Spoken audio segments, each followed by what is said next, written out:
আরোহী তাকালো তরুণের হাতের পানে। কনুইয়ের উপরটাই মনে হচ্ছে কালো হয়ে রক্ত জমাট বেঁধে গেছে। ফর্সা শরীরে সে কালো বর্ণটা যেন আরো বিদঘুটে আকার ধারণ করেছে। এতক্ষণ যাই বলুক, এবার আরোহীর মায়া হলো। ইস, মারামারি করে নিজের কি হাল করেছে ছেলেটা। মেয়েটা বসলো তরুণের পাশে, ব্যথিত হৃদয় নিয়ে তার হাতের কালো অংশটাতে একটু স্পর্শ করতে লাফিয়ে উঠল তরুণ। মৃদু চিৎকারের সহিত বলল, মারতে চাইছিস নাকি আমাকে? ওভাবে ধরেছিস কেন? ব্যথা। আরোহী তবুও হাতটা সরিয়ে নিল না, বরং তরুণের হাতটা উল্টে পাল্টে দেখতে দেখতে বলল, দেখছেন হাতটা কি অবস্থা করেছেন, আর কখনো মারামারি করবেন না। তরুণ আরোহীর কণ্ঠে বিষাদের ছোঁয়া টের পেল। এই বিষাদ কি তরুণের ব্যথা দেখে? ছেলেটার হৃদয়ে প্রশান্তির হাওয়া বইল। মনে মনে বলল, তুই বললে আমি সব ছেড়ে দিতে পারি, আবার তোর উপরে কোনো আঁচ আসতে দেখলে তোকে মেরেও দিতে পারি। রাত্রি কিছুটা গম্ভীর, চারদিকটা নীরবত নিস্তব্ধতায় ঢেকে গেছে ইতিমধ্যেই। জনমানবের সারা শব্দ পাওয়া যাচ্ছে না কোনো। এই নীরবতার বুক চিরেই হঠাৎ তরুণের কক্ষের দরজায় টোকা পড়ল। তরুণ ঘুমায়নি এখনো, মোবাইল হাতে নিয়ে বিছানায় গড়াগড়ি করছিল। রাত জাগার অভ্যাস তার। অবশ্য আজকালকার বেশিরভাগ তরুণ তরুণীর মধ্যেই এই অভ্যাসটা দেখা যায়। কেউ কেউ তো সারা রাত ইন্টারনেট, ফেসবুক, ইউটিউব সহ আরো সামাজিক যোগাযোগ মাধ্যমে ঘেটে তারপর ভোরের দিকে ঘুমের দেশে পাড়ি জমায়। কিন্তু এত রাতে আবার কে এসে দরজা ধাক্কাধাক্কি করছে? বাড়ির সবাই তো ইতিমধ্যে ঘুমিয়ে পড়েছে বোধ হয়। তরুণ কপাল কুঁচকালো, বিছানা ছেড়ে এগিয়ে এলো দরজার পানে, খুলল দরজাটা। সাথে সাথে চোখের সম্মুখে দৃশ্যমান হলো তুর্য চৌধুরী।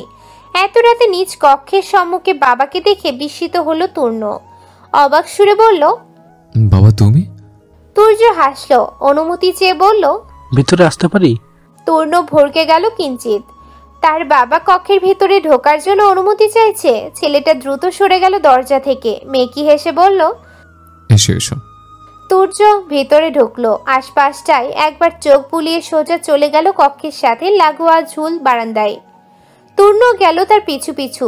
তুর্য আকাশের পানে তাকালো, ওষ্ঠে হালকা হাসির রেখা বজায় রেখেই বলল, চারটা সুন্দর না? তরুণ বাবার দৃষ্টি অনুসরণ করে তাকালো আকাশের পানে। সত্যি গোল থালার ন্যায় রূপালি এক খানা চাঁদ উঠেছে আজ আকাশ জুড়ে।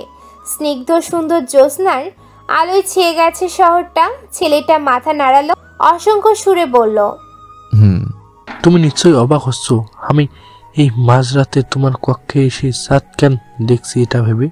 থামলো তুর্য, আবার বলল, আমাদের বর্তমান সমাজের চিন্তা চেতনা মোতারক এই এই নিস্ত চাঁদ দেখা একমাত্র সময় কাটানো প্রতিটি ধরে রাখা হয় প্রেমিক যুগল কিংবা দম্পতির জন্য। সন্তান এবং পিতা মাতার সম্পর্কটাকে দেখা হয় ভীষণ ভয়ত্ব দৃষ্টিতে। সমাজে নির্দিষ্ট করে রাখে সন্তান এবং পিতামাতার সম্পর্কের মধ্যে থাকে শুধুমাত্র গভীরতা, শাসন এবং নিজের ইচ্ছা অন্যের উপরে চাপিয়ে দেওয়া। জানো তো, একটা বিষয় আমাদের সমাজে ভীষণভাবে প্রচলিত রয়েছে। সন্তান যখন পিতার মাতার অবাধ্য হয় বা নিজের ইচ্ছা অনুযায়ী কিছু করতে যায়, তখন মানুষ বলে এ কেমন সন্তান যে পিতামাতা মতামতের পরিপ্রেক্ষিতে কাজ করেছে না।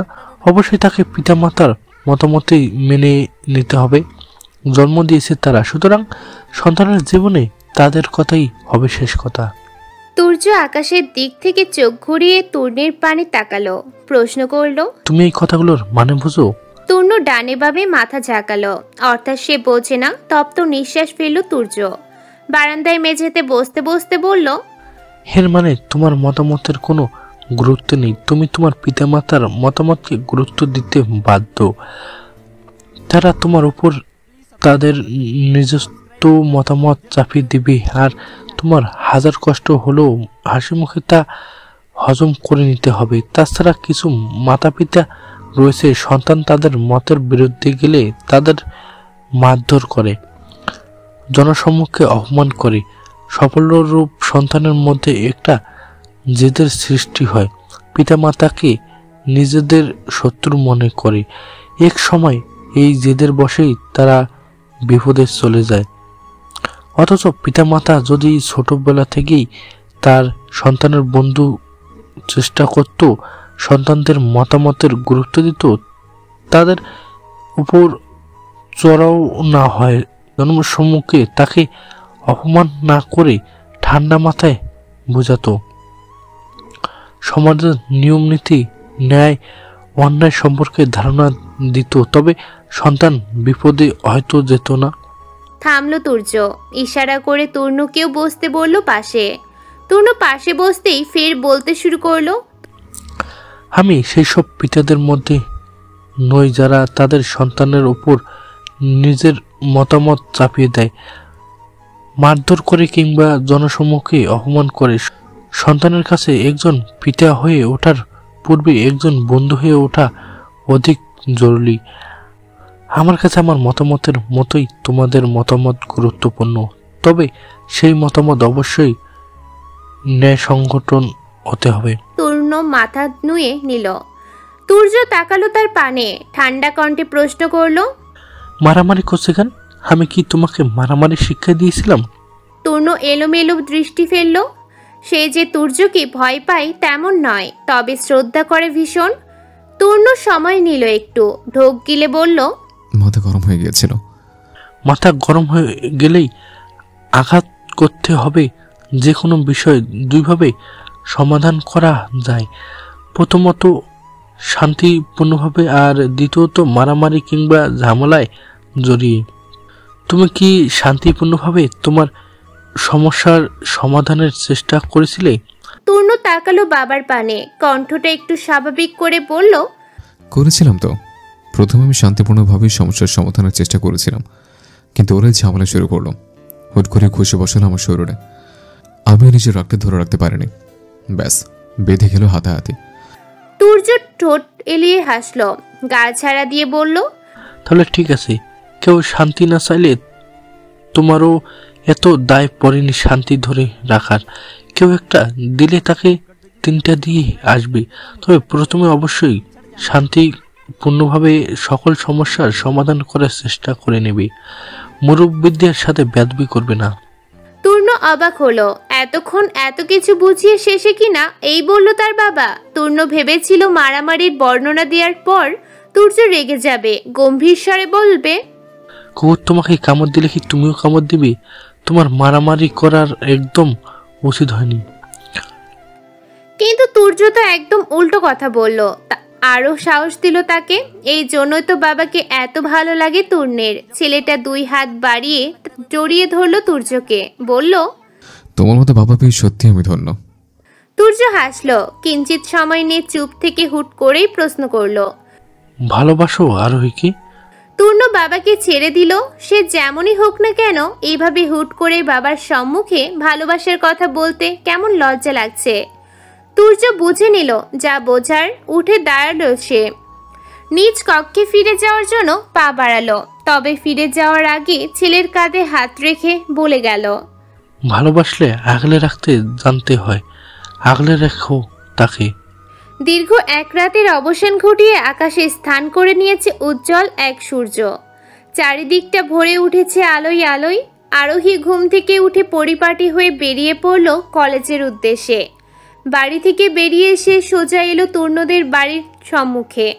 তনয়াকে আগে থেকে কল করে বলে রেখেছিল তৈরি হয়ে বাসার সামনে দাঁড়াতে। দুজন একসাথে কলেজে যাবে। তনয়াও তাই করেছে, দাঁড়িয়েছিল বাড়ির সামনেই। আরোহী আসতে দেখেই হাত উঁচালো সে, গলা বাড়িয়ে বলল, এত দেরি করলি কেন? আমি সেই কখন থেকে দাঁড়িয়ে আছি তোর জন্য। আরোহী হাঁটার গতি বাড়ালো, লম্বা লম্বা পা ফেলে এলো তনয়ার সম্মুখে। কিছুটা জোরে জোরে নিঃশ্বাস নিতে নিতে বলল, খেতে খেতে দেরি হয়ে গিয়েছে একটু। তনয়া আর কথা বাড়ালো না, দাঁড়িয়ে না থেকে হাঁটা ধরলো সে। আরোহীকে তাড়া দিয়ে বলল, এখন আর কথা না বাড়িয়ে তাড়াতাড়ি চল। আজ প্রথমে ওই টাকলু মানিক স্যারের ক্লাস, দেরি হলেই আবার বাইরে দাঁড় করিয়ে রাখবে। তা যা বলেছিস। আরোহীও পা চালালো তনয়ার সাথে সাথে। ঠিক তখনই পেছন থেকে ডাক পড়ল। তনয়া আর আরোহী থমকে দাঁড়ালো। পিছন ফিরে দেখলো তূর্ণ শার্টের হাতা গোটাতে গোটাতে তাদের পানেই এগিয়ে আসছে। কপাল কুঁচকালো দুজনেই, তবে তনয়া নম্র কণ্ঠে বলল, কিছু বলবে ভাইয়া? তূর্ণের থমথমে মুখশ্রী গম্ভীর কণ্ঠে কিছু বলবে তার আগেই ভেসে এলো আরোহীর কণ্ঠস্বর। মেয়েটা বিরক্তি নিয়ে বলল, যা বলে তাড়াতাড়ি বলবেন, কাজ আছে আমার, কলেজ আছে। একই স্থানে একই সাথে দাঁড়িয়ে রয়েছিস তোরা দুজন, একসাথে কলেজে যাচ্ছিস এবং আমি তোদের একসাথে ডেকেছি। তনে কি সুন্দর নম্রভাবে আমাকে প্রশ্ন করলো, আর তুই খচ্চরের মতো প্রশ্ন করলি কিসের জন্য? আরোহী তেতে উঠল, কটমট করে বলল, আপনি আমায় খচ্চর বললেন? খচ্চর কি খচ্চর বলবো না তো কি বলবো? ভাইয়া! আরোহী একটু উচ্চ স্বরে ডাকলো তূর্ণকে। সাথে সাথেই ছেলেটার কলিজাটা লাফ দিয়ে উঠল, বুকে হাত দিয়ে বিড়বিড়িয়ে বলল, এমনিতে সম্পর্কের দোহাই দিয়ে সারাদিন তূর্ণভাই করে মেয়েটা হার্টের সমস্যা বাঁধিয়ে দিয়েছে। এখন আমার মাঝ রাস্তায় জোরে জোরে ভাইয়া রেখে ভাই বোনের সম্পর্কের গভীরতা জাহির করতে চাইছে। পরপর গলা বাড়ালো তূর্ণ। কিঞ্চিত থমকে আরোহীকে বলল, তোর মা আর আমার বাপ চাচাতো ভাই বোন জানে, তাই বলে মাঝ রাস্তায় এত জোরে ভাইয়া ডেকে আমার হার্ট অ্যাটাক করে দিতে চাইছিস নাকি? আরোহী কপাল কুঁচকালো, চোখ ছোট ছোট করে বলল, আপনি আমার ভাই, তাই পৃথিবীর সকল স্থানে হোক তা মাঝ রাস্তায় ভাইয়াই ডাকবো, তা জোরে হোক কিংবা আস্তে, এতে হার্ট অ্যাটাকের কি আছে? তূর্ণ আশেপাশে তাকালো, একটু এগিয়ে দাঁড়ালো আরোহীর পাশে, কণ্ঠ কিছুটা খাদে নামিয়ে বলল, আজকাল শুনেছি মেয়েরা নাকি ছেলেদের প্রথমে ভাইয়া ডেকে পরে ছাইয়া বানাতে চায়। তুই কি আমাকে তেমন কিছু বানাতে চাইছিস আরোহী? আরোহী অবাক হলো, সে কি বলল আর এ লোক কোথায় নিয়ে গেল?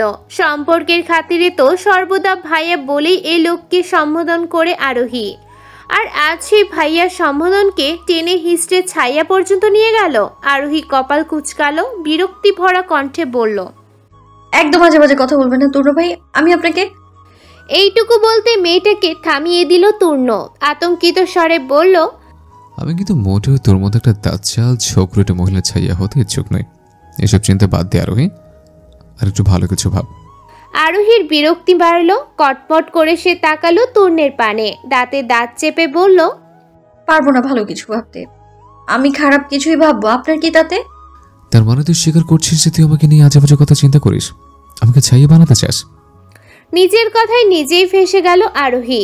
রাগের বশে কি বলতে কি বলে ফেলেছে, এখন তা নিয়েও এই লোক কথা শোনাবে। অবশ্য আরোহী যা বলেছে তাতে এই অর্থই দাঁড়ায় যে সে খারাপ কিছু ভাবে। মেয়েটা বিব্রত বোধ করলো, আমতা আমতা করে বলল, তেমন কিছু নয় তূর্ণ ভাই, ওটা জাস্ট কথা কথা বলে ফেলেছি। তূর্ণ গায়ে মাখল না আরোহীর কথা। তনয়ার পানে এক পলক তাকিয়ে মুখ নামানো আরোহীর কানের কাছে ফিসফিসিয়ে বলল, ছি ছি আরোহী, এই ছিল তোর মনে? আচ্ছা, মনে মনে তুই আমাকে নিয়ে কতদূর ভেবেছিস? মারেচুত কিছু রেগেছিস আমার, নাকি তাও হরণ করে নিয়েছিস? আরোহীর কান গরম হলো। ছি ছি, এসব কি বলছে এই লোক? সে কি বলল, আর সেই ছোট্ট কথাটা কোথায় চলে গেল? লজ্জার সংকোচে হাঁসফাঁস করে উঠল মেয়েটা। এখানে আর দাঁড়াতে চাইল না। এখানে যতক্ষণ দাঁড়াবে তূর্ণ ততক্ষণ এই কথাটা নিয়ে বিশ্লেষণ করবে। এর থেকে এখান থেকে কেটে পড়াই শ্রেয়।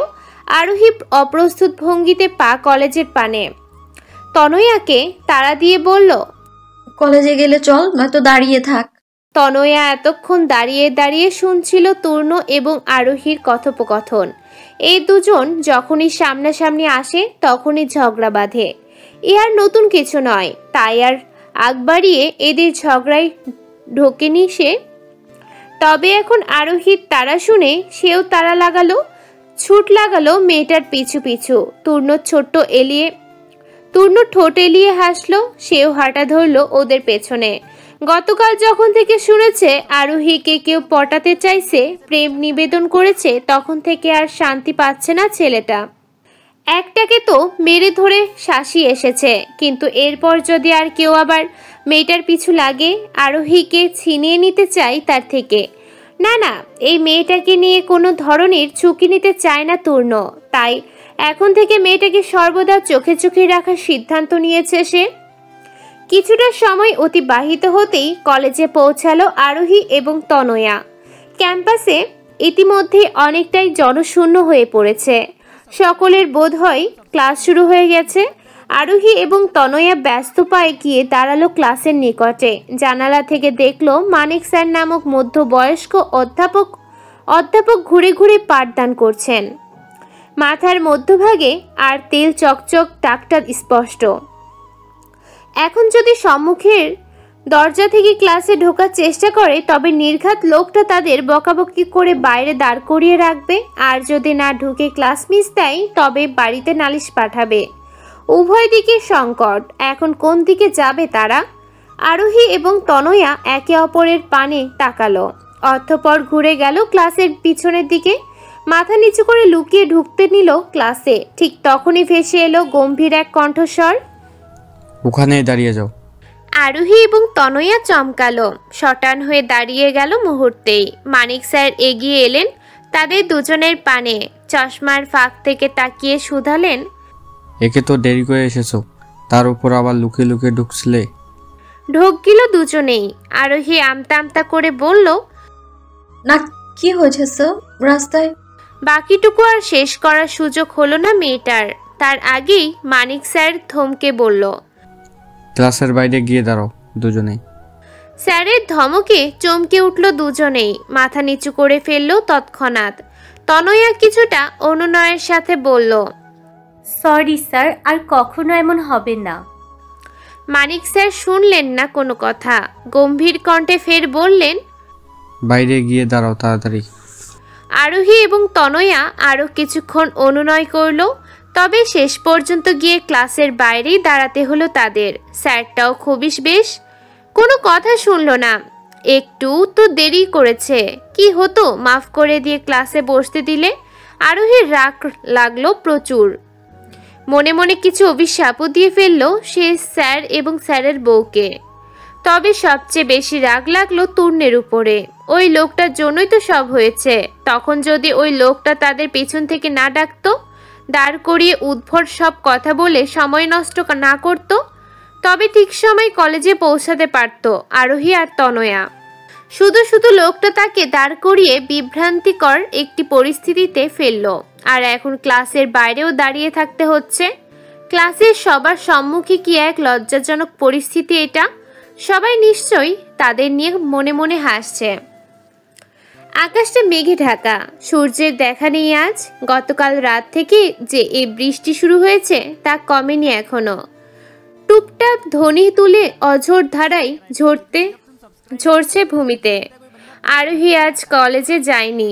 এই ভেজা বর্ষায় সে দাঁড়িয়ে রয়েছে তার কক্ষের সাথে লাগোয়া বারান্দায়, হাতে এক কাপ ধোয়া ওড়ানো চা, বাহিরে বৃষ্টি, হাতে গরম চা। কি অদ্ভুত এক প্রশান্তি। আরোহী চায়ের কাপে চুমুক দিল, আবেশে বন্ধ করে নিল চোখ দুটো। পর মুহূর্তেই আবার চোখ দুটো খুলে ফের চুমুক বসালো চায়ের কাপে। বারান্দার মেঝেতে ছোট ছোট পায়ে হাঁটতে হাঁটতে এক হাত বাড়িয়ে দিল বাহিরের পানে। মুহূর্তেই ফোঁটা ফোঁটা বৃষ্টিরা এসে ভিজিয়ে দিল তার কোমল হাতকে।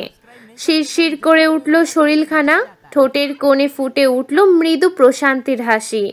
চায়ের কাপে চুমুক দিতে দিতে হঠাৎ করেই আরোহীর স্মরণে এলো বেলি ফুলের কথা। এই ভেজা বর্ষায় একগুচ্ছ শুভ্র রঙা বেলিদের দেখা পেলে মন্দ হয় না।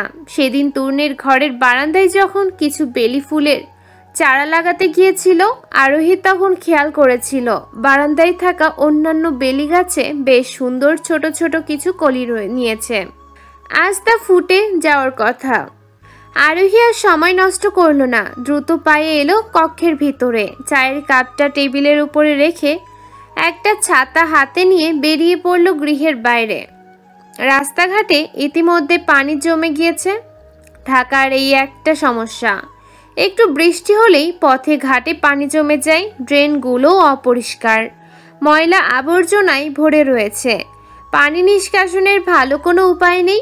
আরোহী এক হাতে মাথায় ছাতা ধরে আর অন্য হাতে পায়জামাটা একটু উপরে তুলে এক প্রকার লাফিয়ে লাফিয়ে পৌঁছালো তরুণদের বাড়ির দরজার সম্মুখে। বিশাল এক যুদ্ধ জয় করে হাঁপ ছেড়ে বাঁচল যেন মেয়েটা। স্বস্তির একটা নিঃশ্বাস ফেলে সে হাতের ছাতাটা বন্ধ করলো। অতঃপর দরজা ঠেলে ভিতরের দিকে পা দিতেই ধপাস করে মেঝেতে আকস্মিক ঘটনায় হকচকিয়ে উঠল আরোহী। চেঁচিয়ে বলল, আল্লাহ গো! রান্নাঘরে কাজ করছিল পৃথা, ইসরাত এবং অনন্যা। আরোহীর চিৎকার শুনে তার পানি ছুটে এলো তারা। মেয়েটাকে মাটিতে বসে থাকতে দেখে তাদের আর বুঝতে বাকি রইল না এখানে কি হয়েছে। বাহির থেকে ভেজা পা নিয়ে এসে টাইলসের উপরে পাড়া দিতেই নির্ঘাত পিছলে পড়েছে। পৃথা, ইসরাত এবং অনন্যা আর সময় ব্যয় করল না, দ্রুত এসে মেঝে থেকে টেনে উঠালো মেয়েটাকে। অস্থির হয়ে পৃথা শুধালো, ঠিক আছিস তো মা? আরোহী কোনো মতে উঠে দাঁড়ালো। বোকা বোকা হেসে সে তাকালো সবার পানে। এই মুহূর্তে ভীষণ লজ্জা লাগছে তার। সারা পথে পানির মধ্যেও পড়ল না, অথচ বাড়ির দরজায় এসে ধপাস করে পড়ল। কি এক লজ্জাজনক ঘটনা! ভাগ্যিস আর কেউ আসেনি, নয়তো মান ইজ্জত বলে আর কিছুই থাকতো না। মেয়েটা ব্যথা তো পেয়েছে বেশ, কোমর এবং এক পা বোধ হয় ব্যথায় অবশ হয়ে গেছে ইতিমধ্যেই। তবুও লজ্জায় ব্যথা লুকালো সে। আমতা আমতা করে জবাব দিল, কোথাও ব্যথা পাইনি, কোথাও না। পরপর মেয়েটা ব্যস্ত হয়ে পা বাড়ালো উপরের দিকে। যেতে যেতে বলল, তনয়ের সাথে দেখা করতে এসেছিলাম, ওর কাছে যাই আগে। পৃথা, ইসরাত এবং অনন্যা কিঞ্চিত সময় নিয়ে অবাক চোখে তাকিয়ে রইল আরোহীর চলে যাওয়ার পানে। অতঃপর যে যার নিজের কাজের উদ্দেশ্যে চলে গেল। আরোহীর মুখে তনয়ার সাথে দেখা করার কথা বললেও সে তো মূলত এসেছিল তূর্ণের বারান্দা থেকে বেলি ফুল নিতে। পায়ে ব্যথা পেয়েছে বা কোমরে ব্যথা পেয়েছে তাতে কি হয়েছে? তাই বলে কি সে বেলি ফুল নিবে না? অবশ্যই নিবে, কিন্তু এখন সমস্যা হলো তুর্য ঘরে আছে কিনা তা নিয়ে। ওই বদলোক ঘরে থাকলে বেলি ফুল নেয়া তো দূরে থাক, তাকে বেলি গাছের ধারে কাছেও ঘেঁষতে দিবে না। তখন নিচে বসে যে কাউকে তুর্যের কথা জিজ্ঞেস করবে তাও পারেনি। আসার খেয়ে লজ্জায় উপরে ছুটে এসেছে। আরোহী আস্তে ধীরে উকি মারল তূর্ণের কক্ষের পানে। কক্ষের দরজাটা চাপানো, তবে ভিতরে জনমানবের সারা শব্দ পাওয়া যাচ্ছে না কোনো। হয়তো ঘরে নেই, এই বৃষ্টিতেও বেরিয়েছে। যাক, ভালোই হলো। আরোহী পা টিপে টিপে নিঃশব্দে ঢুকলো তূর্ণের কক্ষে। এদিক ওদিক তাকিয়ে চারপাশটা আরেকবার পর্যবেক্ষণ করেই সোজা ছুটে গেল বারান্দায়। সত্যি আজ অনেকগুলো বেলি ধরেছে গাছে। সবুজ পাতার ফাঁকে ফাঁকে নিজের সুশ্রী শুভ্র রঙা রূপ নিয়ে সগৌরভে মাথা তুলে দাঁড়িয়ে রয়েছে তারা। মোহিত সুন্দর গন্ধ ছড়িয়ে দিয়েছে চারপাশে। আরোহী চোখ বন্ধ করে নাক টেনে অনুভব করল সে সুগন্ধ। হাত ছুঁয়ে দিল ফুলের গায়ে। তবে এই পুষ্পবিলাসে আর খুব বেশি সময় নষ্ট করল না সে। বলা তো যায় না কখন আবার তূর্ণ ফিরে আসে, তারপর তাকে ঘাড় ধাক্কা দিয়ে বের করে দিবে এ কক্ষ থেকে। আরোহী একটু ঝুঁকে দ্রুত হাত চালিয়ে বেলি ফুল ছিঁড়ে নিতে শুরু করলো এক এক করে। ঠিক তখনই পেছন থেকে নিঃশব্দে একটা মাথা এগিয়ে এলো তার ঘাড়ের নিকট। কানের কাছে মুখ নিয়ে ফিসফিসিয়ে বলল, কি করছে সেখানে? আরোহী চমকে উঠল, কেঁপে উঠল তার ছোট্ট দেহখানা। হৃদস্পন্দন বেড়ে গেল তীব্র ভয়ে। হাতের বেলি ফুলগুলো ইতোমধ্যে ছিটকে পড়েছে মেঝেতে। এ আবার কে এসে দাঁড়িয়েছে তার পাশে? এইভাবে কথা বলছে কেন? মেয়েটা ভয়ার্ত দৃষ্টিতে ধীরে ধীরে তাকালো পাশ ফিরে। অমনি চোখের সম্মুখে ভেসে উঠল তূর্ণের মুখখানা। মেয়েটা স্বস্তির নিঃশ্বাস ফেলল, তবে রাগও হলো ভীষণ। এভাবে কেউ ভূতের মতো আসে নাকি? আর একটু হলেই তো প্রাণটা বেরিয়ে যেত। আরোহী বুকে হাত দিয়ে জোরে জোরে কয়েকটা নিঃশ্বাস নিল। কপট রাগ দেখিয়ে বলল, এভাবে কেউ আসে? আবার কিভাবে কথা বলছিলেন? আর একটু হলেই তো হার্ট অ্যাটাক হয়ে যেত আমার। তূর্ণে আরোহীর নিকট থেকে একটু সরে দাঁড়ালো। মেয়েটার কথাগুলোকে তেমন একটা পাত্তা না দিয়ে কপাল কুঁচকে বলল, আমার গাছের ফুল চুরি করছিলি কেন তুই? থতমত খেয়ে গেল আরোহী ভয়ের চোটে। তো সে তার কর্মই ভুলে বসেছিল। ঢোক গিলল মেয়েটা। এলোমেলো দৃষ্টি ফেলে বলল, না মানে আসলে হয়েছে কি? আরোহী নিজের কথা শেষ করার আগেই মুখ খুলল। তূর্ণ নাক মুখ কুঁচকে বলল, ছি ছি আরোহী, তোর এত অধপতন হয়েছে? সেখানে তুই আমার বারান্দায় ফুল চুরি করতে এসছিস? চুরি করবি তো করবি ভালো কিছু করতে, যা বিক্রি করে সারা জীবন বসে খেয়ে যেতে পারবে। আরোহী ভীষণ অপমানিত বোধ করলো। একটু ফুলই তো নিতে এসেছিল, তাই বলে এই লোক তাকে চোর উপাধি দিবে? মেয়েটার মুখশ্রী থমথমে আকার ধারণ করলো। তূর্ণের বক্তব্যের ঘোর প্রতিবাদ করে সে বলল, মোটেই না তূর্ণ ভাই, আমি কোনো চুরি করিনি। আপনার বারান্দার ওই গাছগুলো আপনি আনলেও লাগিয়েছি আমি, সুতরাং ওই গাছের ফুলের উপরে আমারও অধিকার আছে, সেই অধিকার থেকেই আমি ফুল ছিঁড়েছিলাম। তূর্ণের ওষ্ঠে হাসি ফুটে ফুটে উঠল, তবে তা আরোহীর নজরে পড়ার আগেই গিলে ফেলল। থমথমে কণ্ঠে বলল, তার মানে তুই বলতে চাইছিস গাছ এক হলেও এই গাছের মালিক আমরা দুইজন? আরোহীর উপর নিজ মাথা ঝাঁকালো, কণ্ঠে জোর দিয়ে বলল, হ্যাঁ তাই। ভেবে বলছিস তো? একদম। আরোহীর তৎক্ষণাৎ জবাব। ওষ্ঠ প্রসারিত করল তূর্ণ। আরোহীর পানে একটু ঝুঁকে বলল, ভেবে বলছিস তো? ভবিষ্যতে এই গাছের সাথে আমি যখন অন্য কিছু মালিকানা দিতে চাইব তখন কিন্তু পেছপা হতে পারবি না। আমার গাছের মালিকানা নিতে হলে আর যা কিছু মালিকানা দিতে চাইব সব নিতে হবে। আরোহী অত কিছু ভাবল না। আপাতত তার নিকট বেলি গাছ এবং তার ফুলই মুখ্য। ভবিষ্যতে যা হবে তা ভবিষ্যতেই দেখা যাবে। মেয়েটা ধীরতার সাথেই বলল, ঠিক আছে। এই ভেজা বর্ষা একগুচ্ছ বেলের উপস্থিতিতে তুই কি আমায় কথা দিলি? আমার নিকট দায়বদ্ধ হয়ে পড়লি? আচ্ছা। তূর্ণের ওষ্ঠ প্রসারিত হলো আগের তুলনায়। নিচ থেকেই সে বেলি গাছগুলো থেকে ফুলগুলো তুলল। এক এক করে সেই ফুলগুলো সে বাড়িয়ে দিল আরোহীর পানে। হাসি মুখে বলল, তোর অধিকার। মেয়েটা খুশি হলো ভীষণ। উৎফুল্ল ভঙ্গিতে দুই হাত বাড়িয়ে নিয়ে নিল ফুলগুলো। ওষ্ঠে হাসি ফুটিয়ে বলল, আপনাকে অনেকগুলো ধন্যবাদ। তূর্ণ আলতো হাসল। আরোহী ফুলগুলো নিয়ে হাসি মুখে পা বাড়ালো সম্মুখ পানে। অমনি ব্রু কুচকে এলো তূর্ণের। পিছু ডেকে সে বলল, দাঁড়া। আরোহী দাঁড়িয়ে পড়ল, পিছু ফিরে শুধালো, আবার কি হয়েছে? তোর পায়ে কি হয়েছে? এইভাবে পা টেনে টেনে হাঁটছিস কেন? আরোহী আমতা আমতা শুরু করলো। ইতস্তত করে জবাব দিল, পড়ে গিয়ে ব্যথা পেয়েছি একটু। তূর্ণ হুট করেই চটে গেল। মেজাজ বিগড়ালো তার। কিছুটা ধমকের সুরেই বলল, একটু ব্যথা পেয়েছিস নাকি বেশি? তত হাঁটার গতি দেখে বোঝা যাচ্ছে। থামলো ছেলেটা। একটা নিঃশ্বাস টেনে ফের বলল, আর কিভাবে পড়ে গিয়েছিলে বলতো? এত বড় মেয়ে হয়েছিস, এখনো ঠিকভাবে হাঁটতেই পারিস না। এখানে ওখানে ঠাস ঠাস করে পড়ে গিয়ে ব্যথা পাস। তোকে কি এখন আমার ধরে ধরে হাঁটা শেখাতে হবে নাকি? বৃষ্টির মধ্যে এসেছি তো, পায়ে পানি ছিল, খেয়াল করিনি। ভেজা পায়ে টাইলসের উপর পা দিতেই ঠাস করে পিছলে পড়েছি। তূর্ণের দৃষ্টি তীক্ষ্ণ হলো। রুক্ষ স্বরে সে বলল, হয়েছে, আর অজুহাত দিতে হবে না। বিছানায় বস গিয়ে যা। আরোহী ইতি উতি করল না, বাধ্য মেয়ের মতো বসলো বিছানায়। তূর্ণ এগিয়ে গিয়ে ড্রেসিং টেবিলের ড্রয়ার খুলে সেখান থেকে একটা ফার্স্ট এইড বক্স বের করে আনলো। সেটা ঘেটে একটা ক্যাপসিকাম প্লাস্টার নিয়ে বসলো আরোহীর পায়ের কাছে। আদেশ দিয়ে বলল, পাটা দে। আরোহী পা দিল না, বরং গুটিয়ে নিল আরো। মিনমিনিয়ে বলল, ওসব কিছু লাগাতে হবে না, এমনি ব্যথা ঠিক হয়ে যাবে। তূর্ণ এক পলক তাকালো আরোহীর পানে। অতঃপর হাত বাড়িয়ে জোর করে সে নিজের দিকে টেনে নিল পাটা। উল্টে পাল্টে দেখতে শুরু করলো ব্যথার স্থান। অমনি খিলখিলিয়ে হেসে উঠল আরোহী। তূর্ণ কপাল কুচকালো। অতঃপর জিজ্ঞেস করলো, কি হয়েছে? পাগল হয়েছিস? ওভাবে হাসছিস কেন? আরোহী হাসতে হাসতে জবাব দিল, সুরসুরি লাগছে পায়ে। তূর্ণ ততটা পাত্তা দিল না মেয়েটার কথায়।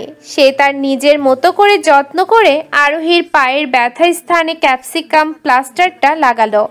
মেয়েটাকে সাবধান করে বলল, একদম দৌড়াদৌড়ি করবি না, আস্তে আস্তে হাঁটবি। আরোহী মাথা ঝাঁকিয়ে হ্যাঁ বলল। অতঃপর বিছানা ছেড়ে উঠে দাঁড়ালো। পাটা একবার উল্টে পাল্টে দেখে পা বাড়ালো কক্ষের বাইরে। না, ছেলেটাকে যতটা খারাপ সে ভেবেছিল ততটাও খারাপ না, একটু আধটু ভালোও আছে। আরোহী তূর্ণের কক্ষ থেকে বেরিয়ে সোজা চলে এলো নিচে।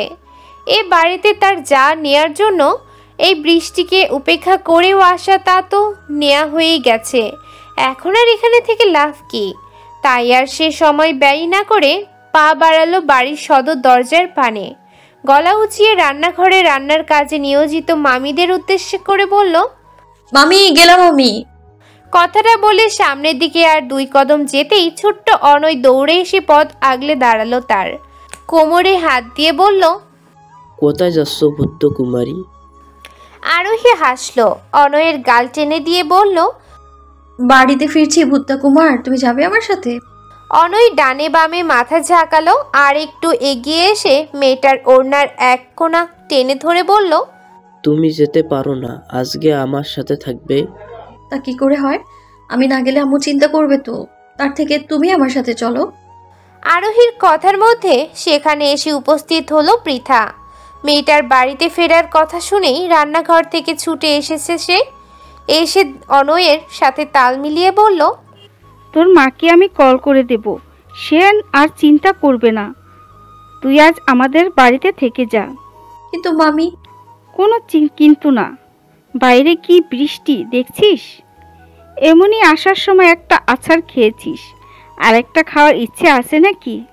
যা ঘরে যা, তনায়া ওদের সাথে গল্প গুজব কর, আজ তোর বাড়িতে যেতে হবে না।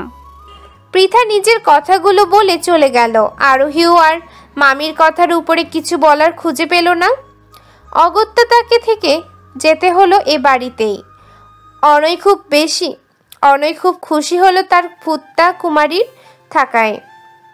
মেয়েটাকে হাত ধরে টেনে নিয়ে গেল তনয়াদের কক্ষে। সেখানে তনয়া, তুলি আর তানিয়া আড্ডা দিচ্ছিল।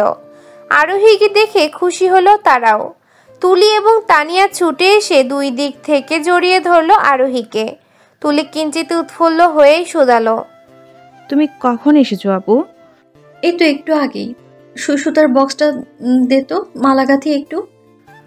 তানিয়া তৎক্ষণাৎ ছুটে গিয়ে সুতার বাক্সটা নিয়ে এলো। আরোহী শুয়ে সুতা গেথে শুভ্র রঙা ফুলগুলো তুলে মালা গাঁথতে শুরু করলো সুন্দরভাবে। তনয়া, তানিয়া, অনয় এবং তুলি গোল করে বসলো মেয়েটার চারপাশে। তনয়া নিজের হৃদয় কিঞ্চিত কুঞ্চিত করে শোনালো, বেলি ফুল পেলি কোথায়? তূর্ণ ভাইয়ের বারান্দা থেকে এনেছি। আরোহীর উত্তরে অবাক হলো তনয়া, তানিয়া এবং তুলি। যে গাছের আশেপাশে তূর্ণ কাউকে ঘেঁষতে দেয় না, একটা পাতা পর্যন্ত ছিঁড়তে দেয় না, আজ সে গাছের এত ফুল সে আরোহীকে দিয়ে দিল। এটা কিভাবে সম্ভব? নাকি মেয়েটা চুরি করে এনেছে? হ্যাঁ, তাই হবে হয়তো। নয়তো তূর্ণ তার গাছের একটা পাতাও ছিঁড়তে দেওয়ার ছেলে নয়। যদি সত্যি আরোহী চুরি করে এতগুলা ফুল ছিঁড়ে আনে, তবে আজ তার কপালে নির্ঘাত দুঃখ আছে। তুলি কিছুটা ভয়ার্ত কণ্ঠেই শুধালো, তুমি কি এই ফুলগুলো চুরি করে এনেছো আপু? আরোহী তাকালো তুলির পানে, কপাল কুঁচকে জবাব দিল, চুরি করে আনবো কেন? তূর্ণ ভাই নিজেই আমাকে এই ফুল দিয়েছে। সকলের অবাকের মাত্রা বাড়ল। তানিয়া অবাক স্বরেই শুধালো, তূর্ণ ভাই নিজে দিয়েছে? না দিয়ে যাবেটা কোথায়? ওই গাছে তার যতটা অধিকার আছে আমারও ততটা আছে। সে তো শুধুমাত্র বাজার থেকে গাছগুলো কিনে এনেছে, কিন্তু লাগিয়েছি তো আমি। তারপর গাছের পরিচর্যাও তো ডেকে ডেকে আমাকে দিয়েই করায় সে। তবুও যেন আরোহীর কথা বিশ্বাস করতে পারল না কেউ। সন্ধিহান দৃষ্টিতে তারা তাকালো ফুলগুলোর পানে। তখনই কক্ষে প্রবেশ করলো তূর্ণ। অনয়ের পানে তাকিয়ে বলল, কি রে ভুট্টা কুমার, কি করছিস? অনয় একবার তাকালো তূর্ণের পানে, অতঃপর আবার বেলি ফুলগুলোর পানে দৃষ্টি দিয়ে জবাব দিল, আমার ভূত কুমারী মালা গাঁথা দেখি। তনয়া, তানিয়া এবং তুলি ভেবেছিল তূর্ণ এই ফুলগুলো এখানে দেখে খেপে যাবে, চিৎকার চেঁচামেচি শুরু করবে, কিন্তু তার কিছুই ঘটল না। তাহলে কি আরোহী সত্যিই বলছিল তূর্ণ এতগুলো ফুল সব দিয়ে দিয়েছে মেয়েটাকে? তনয়া, তানিয়া এবং তুলি গোল গোল চোখে তাকালো একবার তূর্ণের পানে, অতঃপর আবার আরোহীর পানে। তূর্ণ একটু উকি মেরে দেখলো আরোহীর মালা গাঁথা, অতঃপর আবার বলল, তা ভুট্টা কুমারের কি এখন ফুল কুমার হওয়ার ইচ্ছা জেগেছে নাকি? এদিকে আমার কাছে। অনয় উঠে এলো। তূর্ণ বেশ আটসাট বেঁধে বসলো কক্ষের বিছানায়। ছেলেটাকে আরো কাছে ডেকে জিজ্ঞেস করলো, বলতো জোনাকি কাকে বলে? অনয় কিঞ্চিত সময় নিয়ে ভাবলো। তার ছোট মাথায় ধরল না এত কিছু। বেচারা ডানে বামে মাথা নাড়িয়ে জবাব দিল, জানি না, তুমি বলো। তূর্ণ বুক ফুলালো, বেশ ভাবসাব নিয়ে বলল, যে প্রাণীর পাছায় রাতের আধারে বাতি জ্বলে তাকে জোনাকি বলে। আরোহী নাক মুখ কুচকালো। বড় ভাই হয়ে ছোট ভাইকে কী সব শিক্ষা দিচ্ছে। এইসব কারণেই তো আজকালকার ছেলে মেয়েগুলো বয়সের তুলনায় পেকে যায় বেশি। দিন দিনে একটা বেয়াদব তৈরি হয়। তূর্ণ নিজে তো একটা বেয়াদবই, এখন এই ছেলেটাকেও বেয়াদব বানাচ্ছে। অনয়ের চোখ বড় বড় করলো, আগ্রহ নিয়ে শুধালো, কোন প্রাণীর পাশায় বাতি জ্বলে? জোনাকি। জোনাকি কি? বললাম তো, যে প্রাণীর পাছায় রাতের আধারে বাতি জ্বলে তাকে জোনাকি বলে। কোন প্রাণীর পাশায় বাতি জ্বলে? নিজের করা প্রশ্নে নিজেই ফেসে গেল তূর্ণ। ছোট্ট অনয়ের ঘুরিয়ে ফিরিয়ে প্রশ্নে চরকির মতো ঘুরে উঠল বেচারার মাথাটা। শেষে আরও উপায় না পেয়ে তূর্ণ বলল, তুই আজ খেয়াল রাখবি কোন প্রাণীর পাছায় বাতি জ্বলে। কোনো প্রাণীকে এমন দেখলেই দৌড়ে আমার কাছে আসবে, আমি তোকে একদম হাতে ধরে জোনাকি চিনিয়ে দেব। অনয় মাথা ঝাঁকালো, মুখে বলল, আচ্ছা। রাত গড়িয়েছে বেশ, চারিদিকটা কালো আধারে ছেয়ে গেছে। বাহিরে এখনো ঝিরিঝিরি বৃষ্টির অস্তিত্ব রয়েছে। জনমানবেরও সারা শব্দ নেই তেমন, সবাই ঘুমিয়েছে বোধ হয়। চৌধুরী পরিবারের সকলেও ইতিমধ্যে ঘুমে নিমজ্জিত। তবে ঘুম নেই অনয়ের চোখে। যদিও সন্ধ্যার সময় ঘুমিয়ে পড়েছিল সে, কিন্তু রাত্রির এই ক্ষণে এসে সে ঘুম ভেঙে গেছে। ছেলেটা বেশ কিছুক্ষণ সময় নিয়ে বিছানায় শুয়ে এপাশ ওপাশ করলো, হাত পায়ের প্রতিকৃতি দেখলো, কিন্তু ঘুম যে কোনোভাবেই দুই চোখে ধরা দিচ্ছে না। অনয় আরও একটু সময় নিয়ে বিছানায় শুয়ে শুয়ে দুষ্টুমি করলো। অতঃপর বিরক্ত হয়ে উঠে বসলো। মায়ের মাথার কাছ থেকে টর্চটা নিয়ে নীরবে নিঃশব্দে মা বাবার মাঝখান থেকে উঠে গেল সে। পা টিপে টিপে বেরিয়ে গেল কক্ষ থেকে, হাতের টর্চটা জ্বালিয়ে। খোকা বাবু যায়, লাল জুতো পায়, বড় বড় দিদিরা সব উকি মাইরা চায়। থেমে গেল আড্ডা, কমে গেল ঠান্ডা। দেবের সেদিন দেখা হয়েছিল ছবিটার এই গানটা গুনগুন করতে করতে ছেলেটা এসে দাঁড়ালো বসার কক্ষে। ঠিক তখনই তুর্য বাড়িতে ফিরল। অফিসের একটা কাজে গিয়ে বৃষ্টির দরুন আটকে পড়েছিল সে, তাই ফিরতে ফিরতে এতটা দেরি। তবে বাড়ির আরেকটা চাবি তার কাছে থাকায় ভিতরে ঢুকতে খুব একটা অসুবিধা পোহাতে হয়নি। কিন্তু এখন সমস্যা দাঁড়িয়েছে দরজা আটকানো নিয়ে। এক হাতে মোবাইলে ফ্ল্যাশ জ্বালানো, অন্য হাতে ছাতা। এখন সে দরজাটা আটকাবে কিভাবে? ছাতাটা না হয় নিচে রাখা যাবে, কিন্তু মোবাইলের ফ্ল্যাশ তো দরজা আটকাতে প্রয়োজন হবে। অন্ধকারে তো আর দরজা আটকানো সম্ভব নয়। তুর্য ছাতাটা নিচে রাখলো, অতঃপর প্রথমে দাঁত দিয়ে মোবাইলটা কামড়ে ধরে রাখার চেষ্টা করলো, কিন্তু তাতে খুব একটা সুবিধা না করতে পেরে ফ্ল্যাশ জ্বালানো মোবাইলটা চেপে রাখলো দুই পায়ের মধ্যভাগে। পিছন থেকে হঠাৎ এই দৃশ্য দেখে চোখ বড় বড় হয়ে গেল অনয়ের। অন্ধকারের মধ্যে তুর্যের এই দুই পায়ের মধ্যের মোবাইলের আলো জ্বালিয়ে রাখাটা দূর থেকে মনে হচ্ছে যেন পাছায় বাতি জ্বলছে। অনয়ের হঠাৎ মনে পড়ল তূর্ণের কথা। সে তো বলেছিল জোনাকির পাছায় বাতি জ্বলে, আর এই ধরনের প্রাণী দেখলে তাকে ডেকে আনতে। অনয় দ্রুত ছুট লাগালো তূর্ণের কক্ষের পানে, গলা উঁচিয়ে বলল, জোনাকি পেয়েছি তূর্ণ ভাই, জোনাকি পেয়েছি। ওই প্রাণীর পাশাও বাতি জ্বলে। তূর্ণ মাত্রই ঘুমিয়েছিল। এর মধ্যে হঠাৎ দরজা ধাক্কা এবং অনয়ের চিৎকার চেঁচামেচি শুনে ধরফরিয়ে উঠল সে। তড়িঘড়ি করে বসলো বিছানায়। সম্পূর্ণ বিষয়টা মস্তিষ্কে ধারণ করতে সময় লাগলো একটু। অনয় এসেছে বুঝেই ব্যস্ত হয়ে বিছানা ছাড়লো সে। দরজা খুলে শুধালো, কি হয়েছে? এত রাতে এত চিৎকার চেঁচামেচি করছিস কেন? অনয় ছটফট জবাব দিল, জোনাকি বাসার রুমে একটা বড় জোনাকি এসেছে। তূর্ণের অবাক হলো কিছুটা। এই বর্ষার দিনে জোনাকি এলো কোথা থেকে? এখনো বাহিরে ঝিরিঝিরি বৃষ্টির অস্তিত্ব রয়েছে। এই বৃষ্টির মধ্যে সচরাচর জোনাকি তো দেখা যায় না। তূর্ণ ছোট্ট অনয়ের কথাটা ততটা পাত্তা দিল না। কি দেখতে না কি দেখে ফেলেছে, আর জোনাকি বলে ছুটে এসেছে এই রাতে। ছেলেটা কণ্ঠে বিরক্তি এতে বলল, কি দেখতে না কি দেখে জোনাকি বলে চিল্লিয়ে মরছিস, যা ঘরে ঘুমায় গিয়ে। থামলো তূর্ণ, কপালে ভাঁজ ফেলে আবার বলল, এই এত রাতে তুই বাইরে কি করছিস? ছোট কাকি আর ছোট কাকি তো ঘুমিয়েছে বোধহয়। তুই নিশ্চয়ই তাদের পাশ থেকে লুকিয়ে লুকিয়ে উঠে এসেছিস। অনয় কানে নিল না তূর্ণের শেষের বলা কথাগুলো, বরং তার প্রথম বলা কথাগুলোর ঘোর প্রতিবাদ করে বলল, না না, ওটা জোনাকি ছিল। তুমি বলেছিলে না জোনাকির পাশায় বাতি জ্বলে, ওর পাশাও বাতি জ্বলছিল, আমি স্পষ্ট দেখেছি। কি রঙের বাতি জ্বলতে দেখেছিস এর পাছে? নীল আলো, লাল আলো, সবুজ আলো নাকি সাদা আলো? অনয় চিন্তায় পড়ে গেল। মোবাইলের আলোর মতো ওই আলোটাকে কি রং বলে? সাদাও তো বলা যায় না। অনয় কিঞ্চিত সময় নিয়েও আলোর রং খুঁজে পেল না। অতঃপর সে হাত বাড়িয়ে নিজের ছোট্ট ছোট্ট হাত দ্বারা ধরল তূর্ণের হাত, টেনে সম্মুখের দিকে নিয়ে যেতে যেতে বলল, চলো আমার সাথে, দেখে আসবে কি রঙের বাতি জ্বলে। তূর্ণ একবার ভাবলো যাবে না সে, পরক্ষণে আবার ভাবনার পরিবর্তন করলো। একবার হলেও তার অনয়ের সাথে গিয়ে দেখা উচিত, না থাকুক জোনাকি তবুও যাওয়া উচিত, নয়তো এই বিচ্ছুটা আজ রাতে তাকে আর ঘুমাতে দিবে না। একটু পর পর এসে জোনাকি জোনাকি বলে চিল্লিয়ে বাড়ি মাথায় তুলবে। তূর্ণ বিরক্তিভাব নিয়েই হেঁটে গেল অনয়ের পিছু পিছু। বসার কক্ষে যেতেই চোখে পড়ল তুর্যকে। ততক্ষণে সে দরজা আটকে হাতে মোবাইল নিয়ে নিজ কক্ষের পানে পা বাড়িয়েছিল। তবে হঠাৎ এত রাতে তূর্ণ এবং অনয়কে ঘুরঘুর করতে দেখে থমকে দাঁড়ালো সে, ব্রু কুঁচকে শুধালো। তূর্ণ অনয়ের পানে এক পলক তাকালো, অতঃপর জবাব দিল, ওই একটু ঘুমিয়েছিলাম। কিন্তু অনয় আবার কি যেন দেখাবে করে তুলে নিয়ে এলো।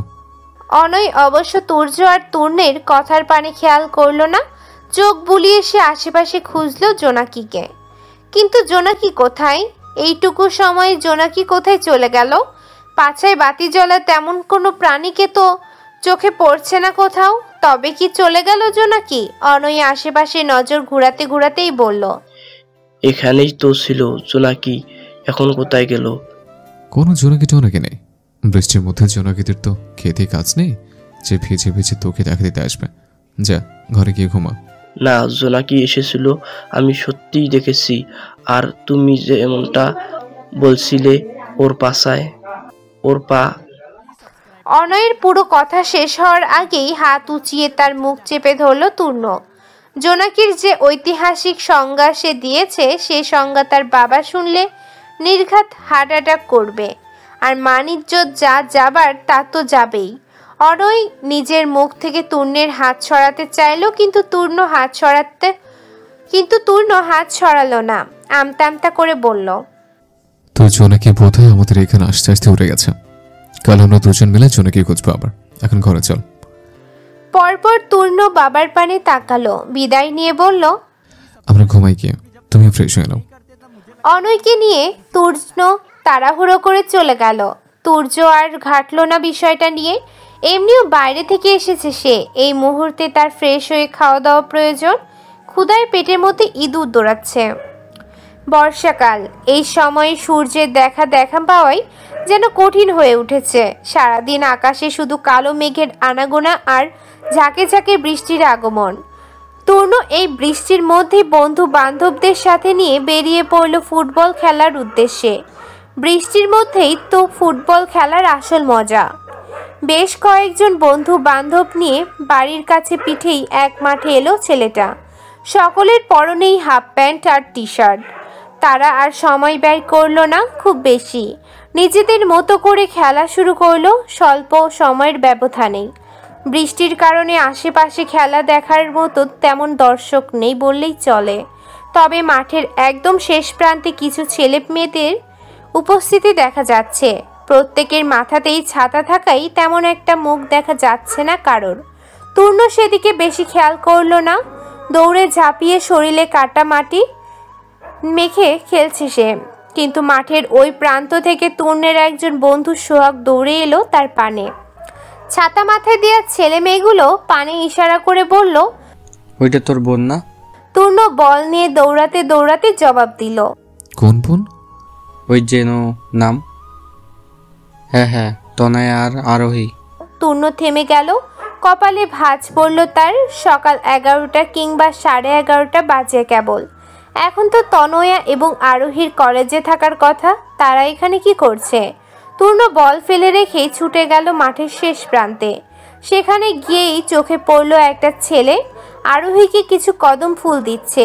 আরোহী কদমগুলো লুফে নিচ্ছে। তূর্ণের হৃদয়টা ধক করে উঠল, মস্তিষ্ক বিক্ষিপ্ত হয়ে উঠল মুহূর্তেই। একই দৃশ্য দেখল সে সম্মুখে। আরোহী অন্য কারোর থেকে ফুল নিচ্ছে। কেন নিচ্ছে? এই ছেলের সাথে মেয়েটার সম্পর্ক কি? তবে কি তার অগোচরে আরোহী অন্য কারোর সাথে সম্পর্ক করেছে? চিনচিনে ব্যথার আবির্ভাব ঘটল তূর্ণের হৃদয়ে, সাথে ক্রোধেরও দিশেহারা হয়ে উঠল। এর জন্য মেয়েটাকে সেই কিশোর বয়স থেকে আগলে রেখেছিল? এর জন্য এত বছর ধরে মেয়েটাকে চোখে চোখে রেখে নিজ হৃদয়ের অনুভূতির পাহাড় তৈরি করেছিল? তূর্ণ ক্রোধের দিক বেধিক হারিয়ে আরেকটু এগিয়ে গেল আরোহীর পানে। ঠাস করে একটা থাপ্পড় লাগিয়ে দিল মেয়েটার ফর্সা গালে। দাঁতে দাঁত চেপে বলল, কলেজের নাম করে এখানে বসে রঙ্গতামাশা করছিস? এ বসে পেকে গেছিস? আকস্মিক তূর্ণের কণ্ঠস্বর কর্ণে পৌঁছাতেই চমকে গেল আরোহী এবং তনয়া। আরোহী গালে হাত দিয়ে হতবাক হয়ে তাকালো তূর্ণের পানে। তনয়াও গালে হাত দিল তৎক্ষণাৎ। আরোহীর গালে থাপ্পড় তো পড়ে গিয়েছেই, এখন আবার তার গালেও পড়ে কিনা কে জানে। তূর্ণকে এই স্থানে হঠাৎ দেখে মেয়ে দুটোর হৃদয়ে ভয় জন্মেছে বেশ। তবে আরোহী কিঞ্চিত লজ্জা বোধ হচ্ছে। গালে হাত দিয়ে মেয়েটা এদিক ওদিক তাকালো। এখানে তূর্ণের বন্ধুরা, তার বন্ধুরা কত মানুষ। সবার সম্মুখে তূর্ণ তাকে এভাবে মারতে পারলো? তার কোনো অন্যায় হলে বাড়িতে নিয়ে গিয়ে বকতে পারত বা মারতেও পারত। এখন সে বড় হয়েছে, এত বড় মেয়েকে এইভাবে জনসম্মুখে থাপ্পড় মেরে অপদস্থ করার মানে কি? আরোহীর চোখ দুটো অশ্রুসিক্ত হলো। আহত স্বরে বলল, আপনি আমায় মারলেন তূর্ণ ভাই? হ্যাঁ, মেরেছে। আর 2টা থাপ্পড় দেওয়া উচিত ছিল তোকে। কলেজ বাদ দিয়ে এখানে ছেলেদের সাথে তামাশা শুরু করেছিস? কথাগুলো বলতে বলতে তূর্ণ আরোহীর হাত থেকে কদম ফুলগুলো কেড়ে নিল। কাদামাটির মধ্যে সে ফুলগুলো ফেলল ক্ষিপ্ত হয়ে। অতঃপর তা পা দিয়ে পিষে দিয়ে বলল, আমার ছেলেদের থেকে ফুল নিচ্ছিস? এইটুকু বয়স, তার মধ্যে রাত বেরাতে ফেসবুকে পোস্ট করিস আই লাভ ইউ পাশের বাড়ির চ্যাংড়া পোলা, আবার কলেজ বাদ দিয়ে ছেলেদের সাথে আড্ডা দিস। মনে রং লেগেছে তোর? তোর মনের রং যদি আমি শেষ না করে দিতে পেরেছি, তবে আমার নামও তূর্ণ না। আরোহী নজর ঘুরিয়ে আশেপাশে সবার দিকে তাকালো। আরেকবার সবাই কেমন অদ্ভুত দৃষ্টিতে তাকিয়ে রয়েছে তার পানে। মেয়েটার হৃদয়ের অভিমানেরা হানা দিল। নাক ফুলিয়ে বলল, আপনি খুব খারাপ তূর্ণ ভাই। সবসময় না মারলে, আমাকে না বকলে আপনার পেটের ভাত হজম হয় না। আমিও চাই না আপনার পেটের ভাত হজম হোক। আপনি আমার সাথে আর কখনো কথা বলবেন, আমিও বলবো না আপনার সাথে কথা। কথাগুলো বলে ওই স্থানে আর এক মুহূর্ত দাঁড়ালো না আরোহী। কান্নারা দলা পাকিয়ে শব্দ করে বেরিয়ে আসতে চাইছে তার গলা থেকে। ফর্সা নাকের ডগাটাও লাল হয়ে গেছে ইতিমধ্যেই। কিন্তু এত মানুষের মধ্যে কাঁদতে চাইল না মেয়েটা। এমনি একটু একটা আগে থাপ্পড় খেয়েছে, এখন আবারও এত বড় মেয়ে হয়ে জনসম্মুখে কেঁদে কেটে নিজের মান ইজ্জত হারানোর কোনো ইচ্ছে নেই আরোহীর। তাই সে কিছুটা ব্যস্ত ভঙ্গিতেই দৌড় লাগালো বাড়ির পানে। তার পিছু পিছু তনয়া এবং বাকিরা ছুট লাগালো। আরোহী এবং তনয়া চলে যেতেই তূর্ণের কাঁধে হাত রাখলো সোহাগ। কপালে ভাঁজ ফেলে বলল, একটু বেশি হয়ে গেল না? মেয়েটাকে থাপ্পড় মারাটা কি ঠিক হয়েছে তোর? তূর্ণ রক্তচক্ষু নিয়ে তাকালো সোহাগের পানে। গম্ভীর কণ্ঠে উত্তর দিল, এটা শুধুমাত্র আমার আর ওর ব্যাপার। সোহাগ আর কথা বাড়ালো না। হয়তো সে বুঝে নিয়েছে কিছু একটা। তাছাড়া তূর্ণের চোখে মুখেও ক্রোধের আভাস। এই সময়ে এর সাথে কথা বাড়ানো মানে আবার একটা ঝামেলার সৃষ্টি। পরে দেখা যাবে আরোহী রাগ সেই মাঠের মধ্যেই ছাড়বে। তাই সোহাগ খুব স্বাভাবিক ভঙ্গিতেই চাপড় লাগালো তূর্ণের কাঁধে। মাঠের মধ্যে টেনে নিয়ে যেতে যেতে বলল, এত রাগ রাখলেও আবার হয় না, চল খেলাটা শেষ করি এখন। রাত খুব বেশি নয়। ঘড়ির কাঁটার টিকটিক ধ্বনি তুলে জানান দিচ্ছে রাত কেবল 9টা। তূর্ণ বসে রয়েছে তার কক্ষে। সকালের পর আরোহীর সাথে আর দেখা হয়নি তার। তবে মেয়েটাকে থাপ্পড় মেরে এখন নিজেরই খারাপ লাগছে। তখন আরোহী চলে যাবার পর ওই কদম ফুল দেয়া ছেলেগুলোর সাথে কথা বলেছে তূর্ণ। ছেলেগুলো আরোহীর ক্লাসমেট ছিল এবং ওই ফুল দেয়া নেয় মেয়েটার দোষ ছিল না কোনো, শুধুই সে একটা থাপ্পড় মেরে দিল মেয়েটাকে। তূর্ণের ভাবনার মধ্যেই তার কক্ষের দরজায় টোকা পড়ল। মিনমিনে কণ্ঠে তনয়া বলল, ভাইয়া ভিতরে আসবো? আয়। তনয়া গুটি গুটি পায়ে ঢুকলো ভিতরে, দাঁড়ালো তূর্ণের মুখোমুখি, আমতা আমতা করে বলল, একটা কথা বলতে এসেছিলাম। বলে ফেল। তনয়া একটু সময় নিল, ইতস্তত করে বলল, আজকে যা হয়েছে তাতে আরোহীর দোষ ছিল না কোনো, আর ওই ছেলেগুলো আমাদের ক্লাসমেট ছিল। তূর্ণ জানে আরোহীর দোষ ছিল না, তবুও সে বলল, ক্লাসমেট ছিল বলে কি তাদের হাত থেকে ফোন নিয়ে যাবে নাকি? না তা নয়, আসলে হয়েছে কি, আজ কলেজে ওই ছেলেগুলো কতগুলো কদম ফুল নিয়ে এসেছিল। এই ভেজা বর্ষায় ওই সুন্দর সুন্দর কদম ফুল দেখে আমি আর আরোহী নিজেদের লোভ সামলাতে পারিনি। ওদের নিকট ফুলের বিষয়ে জিজ্ঞেস করলে ওরা বলে মাঠের কাছে কদম গাছে নাকি অনেক ফুল ফুটেছে, আমরা তো আর গাছে উঠতে পারি না, তাই ওদের নিয়ে মাঠের কাছে কদম গাছটার কাছে গিয়েছিলাম। ক্লাসের সময় কেন গিয়েছিলে? ক্লাস বাদ দিয়ে কদম ফুল কিসের? বৃষ্টির কারণে আজ ক্লাসে তেমন ছাত্রছাত্রী আসেনি, তাই আমরাও ক্লাস না করেই চলে এসেছিলাম আর কি। তূর্ণের দৃষ্টি তীক্ষ্ণ হলো, রুক্ষ কণ্ঠে সে বলল, চলে যখন এসেছিলে তখন বাড়িতে আসতে। আমরা কি মনে গিয়েছিলাম? আমি ছিলাম, অন্যরা ছিল। ওদের বলতে কদম ফুল এনে দেওয়ার জন্য। ক্লাস পালিয়ে অন্য ছেলেদের নিয়ে গেলে কেন? না মানে। তূর্ণ কটমট করলো, ধমকের সুরে বলল, তোকে আর মনে মনে করতে হবে না, আপাতত চোখের সামনে থেকে সর, নয়তো একটাকে তো কারণে যে দিয়েছে, এবার তোকেও দেব। তনয়া ঢোক গিলল, আর কিছু বলার সাহস পেল না সে। বেশি কিছু বলতে গেলে দেখা যাবে থাপ্পড় খেয়ে গাল বেঁকে গেছে। এলোমেলো দৃষ্টি ফেলল মেয়েটা, চুপচাপ বেরিয়ে গেল কক্ষ থেকে। রাত বেড়েছে, চারদিকটা কেমন শুনশান নীরবতায় ছেয়ে গেছে। চারপাশের আধারটাও গাঢ় রূপ ধারণ করেছে ইতিমধ্যেই। বৃষ্টিটাও নেই। তূর্ণ নিজের মনের অপরাধ বোধ এবং খারাপ লাগাকে দমাতে না পেরে শেষ পর্যন্ত বেরিয়ে এসেছে বাড়ি থেকে। প্রথমে সে আরোহীর বাড়ির দিকে রওনা দিয়েও আবার উল্টো দিকে ঘুরল। কিছুটা সময়ের ব্যবধানেই এসে পৌঁছালো মাঠের কাছের সেই কদম গাছটার নিচে। হলুদ আর সাদার সংমিশ্রণে ফুটে থাকা সুশ্রী কদমে ভরে রয়েছে গাছটা। এই রাতের আধারে কদমগুলো যেন আরও স্নিগ্ধ এবং সুন্দর রূপ ধারণ করেছে। তূর্ণ মোবাইলের ফ্ল্যাশের আলোয় তাকিয়ে তাকিয়ে দেখল কদমগুলো। এই ফুলের জন্যই তো আজ এত কিছু। মেয়েটার কদম ফুল এত পছন্দ, তাকে বললেই পারত, তাহলে তো আর থাপ্পড় খেতে হতো না। অবশ্য আরোহীর সব ফুলই পছন্দ, ছোটবেলা থেকেই মেয়েটা বেশ ফুল প্রেমী। কিন্তু এখন সমস্যা হলো এই কদমগুলো তূর্ণ পারবে কিভাবে? সব ফুল উপরের দিকে, নিচের দিকে কোনো ফুলই নেই বললেই চলে। ছেলে মেয়েরা হয়তো নিচের দিকে সব ফুল ছিঁড়ে ফেলেছে। তূর্ণ কিঞ্চিত সময় নিয়ে ঘুরে ঘুরে গাছের আশপাশটা পর্যবেক্ষণ করলো। অতঃপর মোবাইলের আলোর সাহায্যে গাছে চড়তে শুরু করলো। কিন্তু এখানেও সমস্যা। সারাদিন বৃষ্টিতে ভিজে ভিজে গাছটা কেমন পিচ্ছিল হয়ে গেছে। হাতে মোবাইল নিয়ে এই পিচ্ছিল গাছে ওঠা কি এতটাও সহজ নাকি? তবুও হার মানল না তূর্ণ। অনেক কষ্টে উঠল সে গাছে। ইতিমধ্যে গাছের বাকলের সাথে তার নরম চামড়ার ঘর্ষণে হাত পা ছুলে রক্তের দেখাও মিলেছে। তবুও থেমে থাকেনি ছেলেটা। গাছের ডগায় উঠে এক গুচ্ছ কদম ছিঁড়ে হাতে নিয়েই ক্ষান্ত হলো সে। অতঃপর ওষ্ঠে এক টুকরো বিশ্বজয়ের হাসি ঝুলিয়ে নেমে এলো নিচে নেমে আর দেরি করলো না তূর্ণ। এক ছুটে এসে দাঁড়ালো আরোহীদের বাড়ির সম্মুখে। মোবাইল ঘেটে কল লাগালো মেয়েটার নাম্বারে। আরোহী ঘুমাচ্ছিল, গভীর ঘুমে নিমগ্ন সে। এর মধ্যে হঠাৎ করে বালিশের পাশে রাখা তার মোবাইলটা বেজে উঠল প্রবল ঝংকার তুলে। বিরক্ত হলো মেয়েটা। এত রাতে আবার কে কল করে ঘুম নষ্ট করেছে কে জানে। আরোহী ঘুম ঘুম চোখে মুখে মোবাইলটা হাতে নিল। নিভু নিভু দৃষ্টিতে স্ক্রিনে তূর্ণের নামটা দেখেই তার চোখের ঘুম উবে গেল। হৃদয়ের অভিমানেরা নড়ে চড়ে উঠল আবারও। একটু কিছু হলেই লোকটা তাকে থাপ্পড়ের উপরে রাখে, পরে আবার আদিক্ষেতে দেখাতে আসে। এ যেন জুতা মেরে গরুদান। এবারে তো মেরেছে একদম শুধু শুধু। এখন আবার এসেছে ঢং দেখাতে। সেও এবার আর ঢঙের গলবে না, একদম কল ধরবে না ওই লোকের।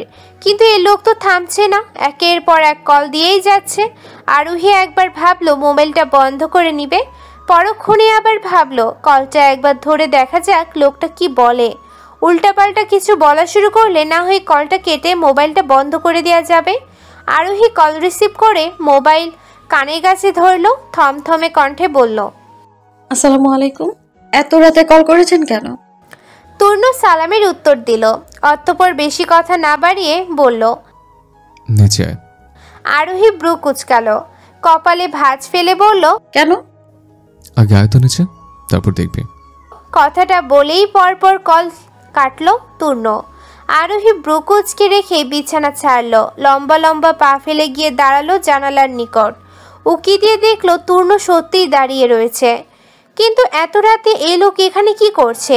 সকালে থাপ্পড় মেরে হয়নি, এখন আবার এসেছে।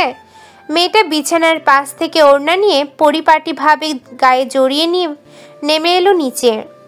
দরজা খুলে গিয়ে দাঁড়ালো তূর্ণের পেছনে, ভারী কণ্ঠে শুধালো, সমস্যা কি? এত রাতে আবার আমাদের বাড়িতে এসেছেন কেন? তনু পিছন ফিরে তাকালো। আরোহীর চোখ মুখ স্পষ্ট ক্রোধের ছাপ। মেয়েটা নিশ্চয় তার উপরেই রেগে আছে।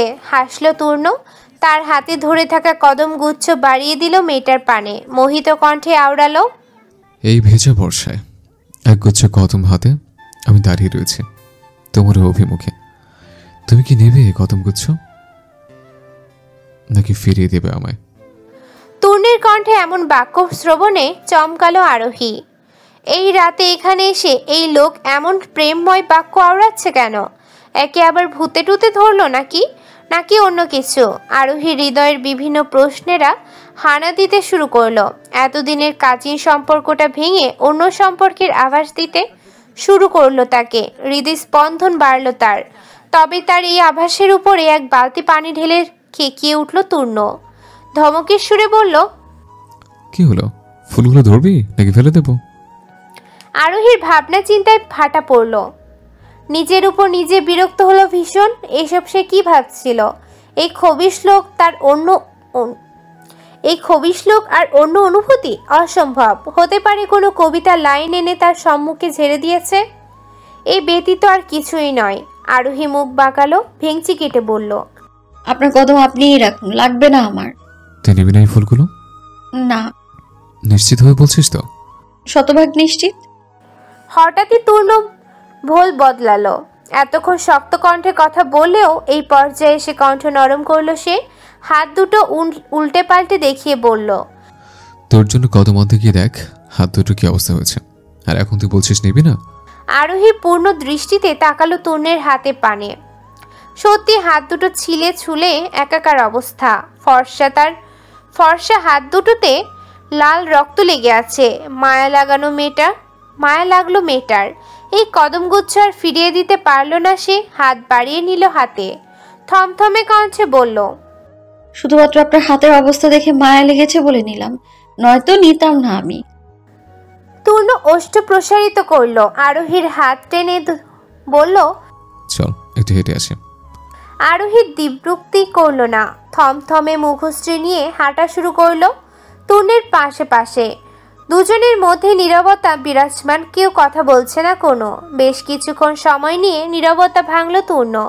কিছুটা ইতস্তত করে বলল, সকালে তোকে থাপ্পড় মারার জন্য আমি মোটেও অনুতপ্ত নেই, তবে এই বর্ষায় সবার আগে তোকে কদম দিতে না পারে আমি সত্যি অনুতপ্ত। আরোহী অবাক হলো, গোল গোল চোখে তূর্ণের পানে তাকিয়ে বলল, তার মানে আপনি বলতে চাইছেন আপনি আমাকে থাপ্পড় মেরে ঠিক করেছেন? অবশ্যই ঠিক করেছে, আর দুটো থাপ্পড় মারা উচিত ছিল তোকে। এখন তো ক্লাস না করে চলে এসছিস, তার মধ্যে আবার ছেলেদের নিয়ে গিয়েছিলি কদম পাড়তে। এখানে দোষের কি আছে? শুধু কদম পাড়তে তো গিয়েছিলাম, আর তো কিছু নয়। আর কিছু হলে তুই এখনো জীবিত থাকতি না। আরোহী দাঁড়িয়ে পড়ল, ওষ্ঠ ফাঁকা করে বলতে চাইলো কিছু। এর মধ্যেই ঝমঝমিয়ে বৃষ্টি নামলো, ভিজিয়ে দিতে শুরু করলো প্রাকৃতিকে। বর্ষার এই এক দোষ, বলা নেই কওয়া নেই, যখন তখন গগন কাঁপিয়ে বৃষ্টি নেমে পড়ে। এখন হঠাৎ বৃষ্টিতে তূর্ণ এবং আরোহী দুজনেই চমকালো বেশ। তূর্ণ মেয়েটার হাত টেনে দৌড় শুরু করলো পিছন ঘুরে। এক দৌড়ে তারা এসে দাঁড়ালো আরোহীদের বাড়ির সম্মুখে। তবে এত তাড়াহুড়া করেও বৃষ্টির পানি থেকে নিজেদের বাঁচাতে পারল না তূর্ণ এবং আরোহী। দুজনের শরীরেই ভিজে একাকার। তূর্ণের বিরক্তিতে নাক মুখ কুঁচকে এলো, মাথার চুল ছাড়তে ছাড়তে সে তাকালো আরোহীর পানে। অমনি থমকে গেল বেচারা। হৃদয় স্পন্দন গাঢ় হয়ে উঠল মুহূর্তেই। বৃষ্টিতে ভিজে মেয়েটার শরীরে থাকা টি শার্টটা লেপটে গেছে। রাস্তার ল্যাম্পপোস্টের আলোয় মেয়েটার শরীরে প্রতিটি ভাঁজ স্পষ্ট তূর্ণের নিকট। বেচারা হাঁসফাঁস করে উঠল। হৃদয়ের নিষিদ্ধ অনুভূতিরা মাথা চাড়া দিয়ে উঠল মুহূর্তেই। হাজার হলেও সে পুরুষ মানুষ তো। তূর্ণের ভীষণ ইচ্ছে হলো আরোহীকে একটু ছুঁয়ে দিতে। ভালোবাসে অন্তত মেয়েটার ললাটে মধ্যভাগে একটা গাঢ় চুম্বন করতে। তূর্ণের ভীষণ ইচ্ছে হলো আরোহীকে একটু ছুঁয়ে দিতে, ভালোবাসে অন্তত মেয়েটার ললাটের মধ্যভাগে একটা গাঢ় চুম্বন করতে। তবে সে নিজেকে নিয়ন্ত্রণ করলো। নিজের পুরুষতাত্ত্বিক মনোভাবকে দমন করতে মেয়েটার দিক থেকে নজর ঘুরিয়ে নিল সে আদেশ দিল, ভিতরে যা আরোহী। আরোহী গেল না, বরং হাত দুটো মেলে দিল বৃষ্টির মাঝে। অস্তি তার মন মাতানো হাসি। বৃষ্টির ফোঁটা ফোঁটা বিন্দুগুলোকে সে আলতোভাবে ছুঁয়ে দিতে দিতে বলল, আর একটু পরে যাই না? তূর্ণ আর চোখে তাকালো মেয়েটার পানে। হৃদকম্পন বাড়ল আরো। প্রবল এই বর্ষণের মধ্যে মেয়েটার রূপ যেন স্নিগ্ধতা ছড়াচ্ছে আরো। বৃষ্টির ফোঁটা ফোঁটা বিন্দু গায়ে মেখে উতলা কণ্ঠে করে তুলছে তূর্ণের হৃদয়। ঢোক গিলল বেচারা। ফের বলল, একটু পর না, এখনই ভিতরে যা। আরোহী তবুও গেল না। এবার হাতের সাথে একটা পা ও সে বাড়িয়ে দিল বৃষ্টির মধ্যে। মুহূর্তেই বৃষ্টির ফোঁটা ফোঁটা বিন্দুরা ভিজিয়ে দিতে শুরু করলো তার পাখানা। আরোহী পা দুলালো। ওষ্ঠে হাসির উপস্থিতি রেখেই বলল, পায়ে এখন আলতা আর নূপুর হলে দেখতে বেশি ভালো লাগতো। কথাটা বলার প্রায় সাথে সাথেই ধমকে উঠল তূর্ণ। রুক্ষ স্বরে বলল, ভিতরে যাবি নাকি? আকস্মিক ধমকে কেঁপে উঠল আরোহী। এতক্ষণ তো সব ভালোই ছিল। কি সুন্দর ব্যবহার করলো এই লোক তার সাথে। তাহলে হঠাৎ কি হলো যে এভাবে ধমকে উঠল? মেয়েটা তাকালো তূর্ণের পানে, কপাল কুঁচকে শুধালো, কি হয়েছে তূর্ণ ভাই, হঠাৎ এভাবে ধমকাচ্ছেন কেন? কথা শুনছিস না কেন তাহলে? ভিতরে যেতে বলেছে, যাচ্ছিস না কেন? আরোহীর চোখ ছোট ছোট করলো, ভেঙচি কেটে বলল, যাব না আমি। কি সুন্দর বৃষ্টি, দেখতে ভালো লাগছে। তপ্ত নিঃশ্বাস ফেলল তূর্ণ। মেয়েটা এখনো নিজের দিকে খেয়াল করেনি হয়তো।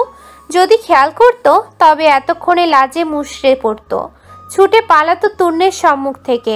একটু সময় নিল তূর্ণ, অতঃপর বলেই ফেলল, নিজের পা হতে মাথা অব্দি দেখ একবার, তারপর যদি তোর মনে হয় আমার সামনে থাকা উচিত তবে থাক, নয়তো ভিতরে যা।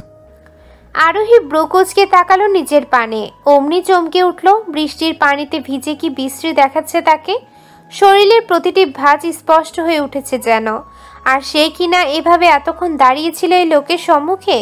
আবার তাকে বারবার ভিতরে যেতে বলার পরও সে যায়নি।